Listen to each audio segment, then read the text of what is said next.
Guerendo. Who else on the waiver wire? We'll talk about it right now on Fantasy Football Today Express. What's up? Welcome to the show. It's Adam and Jamie here. Spend all your fab on Isaac Guerendo? I think so. It depends on what you're looking at. Clearly, you want to take a look if you're the big bank that's left, take a look what everybody else has because you may just have to spend to beat the number two competitor and save yourself some fab for the rest of the playoffs. But I mean, look, you're getting a gift, as you said. It's sad how it happened. That we lose the number one overall pick in the majority of leagues and only played 3.5 games in Christian McCaffrey. We lose the primary handcuff for McCaffrey and Jordan Mason, who was really good at times in the first 8 games when McCaffrey wasn't playing. And now you're turning to a rookie who the environment is not the same for the 49ers, but the opportunity is there. And we know that this team has really been fantastic for running backs throughout the course of Kyle Shanahan standing there. We didn't talk about this.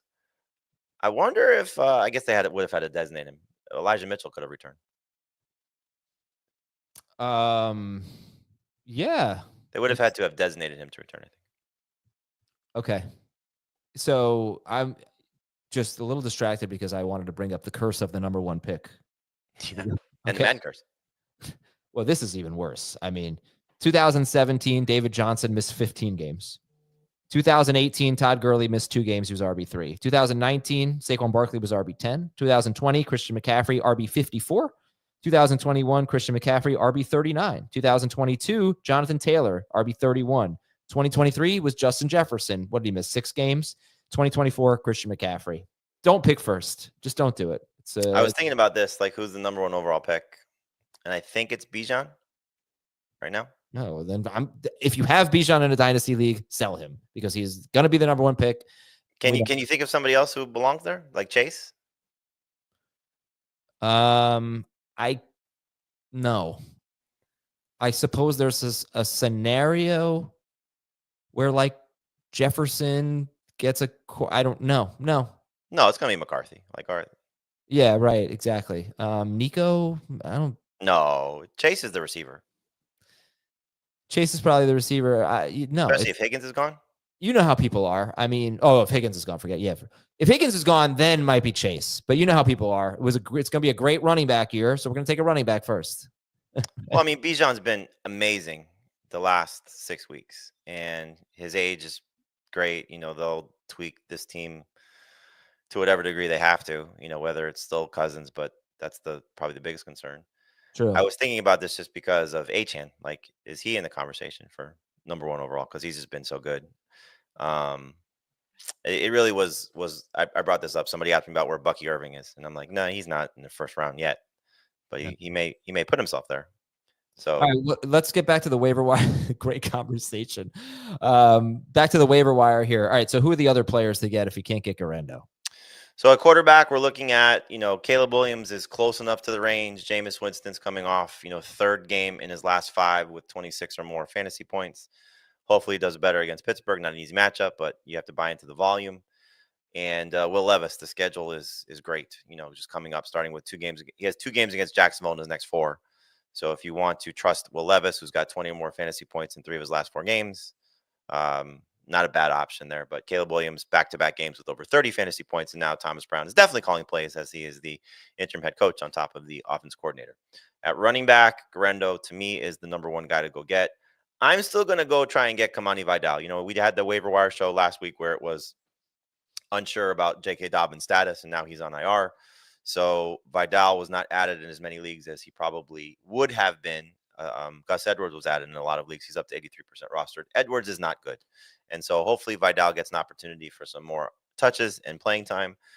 If you want to roster someone going into their bye week, Jaleel McLaughlin looked great against the Browns. We know this backfield is a mess. It's a week-to-week thing with who's going to be the more successful, get the most touches, used in the way that you want to see. Javonte Williams still scored a touchdown. Estime still got touches, so it's still a mess. But McLaughlin had arguably the best performance of a Broncos running back in a very long time. So not a bad guy to go stash. And then please go look at your handcuffs. We learned a lesson, again, about San Francisco. So Blake Corum, the high-end guys, the guys that are playing in good situations. So Blake Corum, Trey Benson, Ray Davis, we already saw have a big game against the Jets when James Cook was out. Braylon Allen, who could still be very good even with the Jets still falling apart. Tyler Algier, we just talked about it. Bijan Robinson, So there's lots of guys. We never say his name. Kenneth Gainwell. I mean, Barkley is amazing. And granted, it's Barkley. But Kenneth Gainwell would be probably Isaac Guerendo if he gets the chance to be the starter for Philadelphia. So why would you not stash him at this point, knowing the situation there? Justice Hill, I didn't put him on the list, but he's probably in the conversation too. You don't have to add him because they're on a bye. But if Derrick Henry goes down, there's so many guys out there that could be lottery tickets. Why not, dump some of the trash that's on your bench that you're waiting and waiting and waiting for these guys to become something? Go pick up one of these running backs that may become something because of an injury. Let's take a break and get back and talk about wide receivers to add on Fantasy Football Today Express. Okay, wide receivers. You like Elijah Moore, number 1, but you like Keenan Allen better if Keenan Allen, who's 76% rostered, is available. So who are your favorite widely available receivers? I think you can go back, if we're going to talk about Keenan Allen, you can go back to Christian Watson this week on a flyer because the Lions, I think they're 7th in most fantasy points allowed to opposing wide receivers, definitely in the top 10, and very beat up defensively right now. This game feels like a shootout on Thursday night because the Lions offense is probably not going to get stopped. So Jordan Love throwing a lot and hopefully leaning on Christian Watson, especially if Romeo Doubs is not there. Yeah. But of the guys that are in the range that we typically talk about, Elijah Moore has had 3 good games. Of the same 3 good games that Jameis Winston had, Elijah Moore also had 3 good games. He had 14 targets, 7 catches, 111 yards against the Broncos. Keep an eye on Cedric Tillman, another guy to go pick up as well.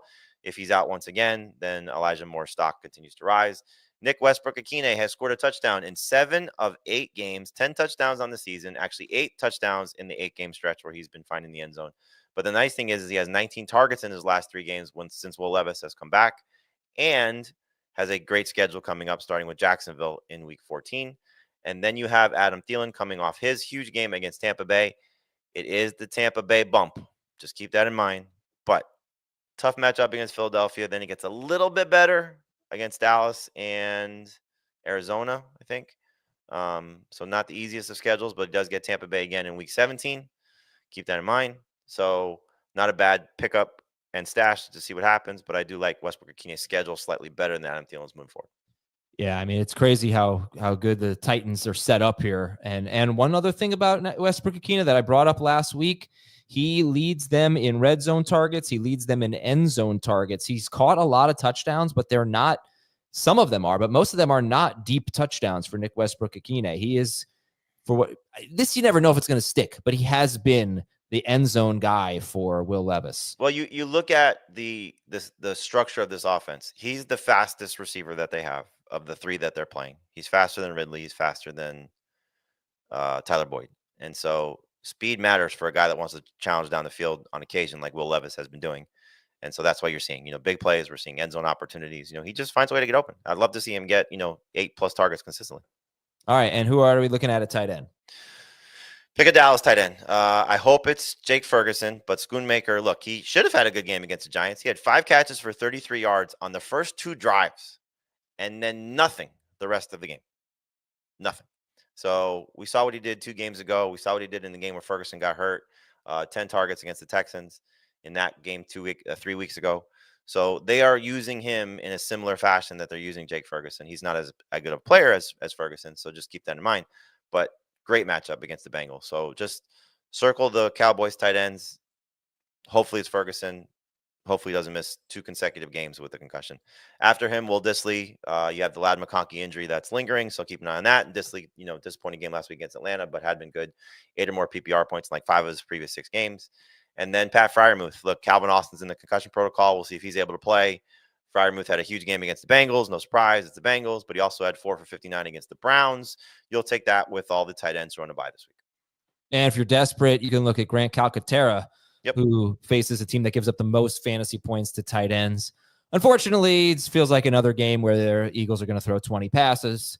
So there's always that problem. Okay, that's it for the waiver wire. We got plenty more if you want to listen to the full-length episode. Thank you, everybody, for watching and listening. We'll talk to you tomorrow on Fantasy Football Today Express.